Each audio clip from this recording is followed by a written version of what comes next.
There's about 2.5 weeks to go before the civic election, and we continue our profiles of the 16 candidates in the running for City Council.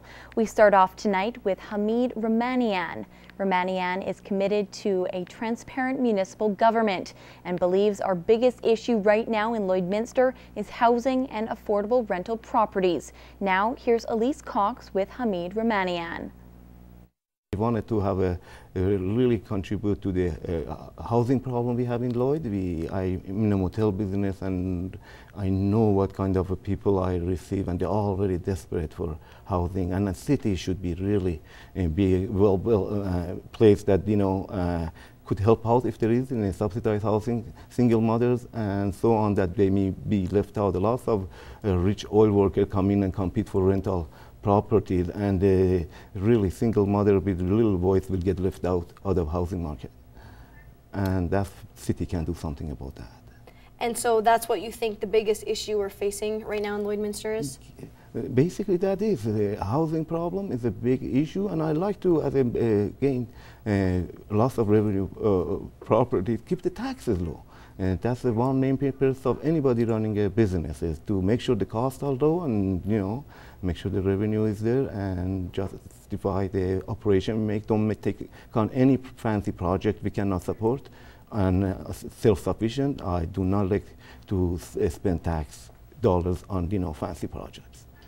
So that's the way that you're hoping to tackle it, is to lower tax rates. Low taxes, and also I don't see any names of, haven't seen many names of new immigrants coming to the city and participate in city politics. And I think that is an issue we should be addressing. And I will be representing, new immigrant. I have been new immigrant. I know the feeling, and I probably bring some new ideas to the table. Now we hear from Lizette Smith. Smith is the youngest of the 16 candidates at 22 years old. She's originally from the border city and has spent time volunteering. Here's Lauren Pullen with Lizette Smith. Well, there are 16 candidates vying for 6 spots on City Council. What do you think makes you different? What distinguishes you from all the other candidates, Lizette?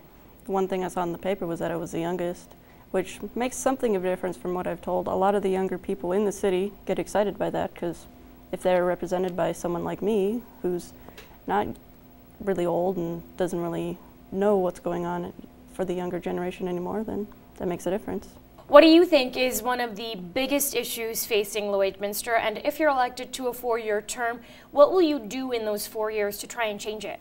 I've got 3 issues: the dangerous goods route, the road construction, and the smaller communities. The road construction, I feel it could be done better either at night or at hours when there isn't a lot of traffic, so that it gets done sooner and faster and in a way that doesn't affect the rest of the city. The dangerous goods route, for the same reason of the road construction. The roads get torn up very quickly by those trucks and all the other vehicles that come through town just to get through town. If we have a dangerous goods route, they can go around, they won't affect us as much. The smaller communities, I'm thinking Eiley, Kitscotty, Blackfoot, Marshall, all those little communities we affect very much here in town, and they come to us for shopping and stuff, so if we can start helping them and affecting them, it would be great if we could do that. If elected, what do you think you will bring to municipal politics, and what do you actually know about the way the council works? Sadly enough, I don't know very much. I haven't done a whole lot of research, but I am working on that. I'm on the websites often enough, and I go to City Council. I am going to the meeting that's coming up next week, Monday, and I'm going to sit in and watch that, and I'm going to do my research. I want to learn as much as I can before the election so that I know what I'm doing. All right, thank you very much, Lizette. That's Lizette Smith vying for a spot on Lloydminster City Council. This weekend, many will be giving thanks for the harvest, and a unique celebration will do just that in downtown Lloydminster. And now that the fall is here, the Vic Juba Community Theatre has kicked off another busy season. Now, here's Heather Clagis with what's happening.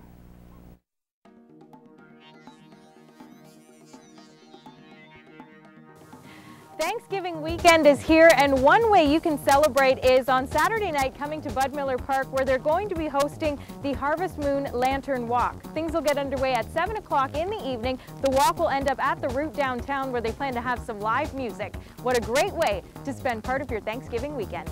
And looking ahead to Wednesday night at the Vic Juba Theatre is going to be the place to be. Buddy, what's his name, and the other fellas will be in town. They're coming all the way from Newfoundland, and they're going to share some great songs, some great stories, and you know, I bet you there'll be a joke or two thrown in there as well. If you want to get your tickets, just stop by the Vic Juba Community Theatre box office.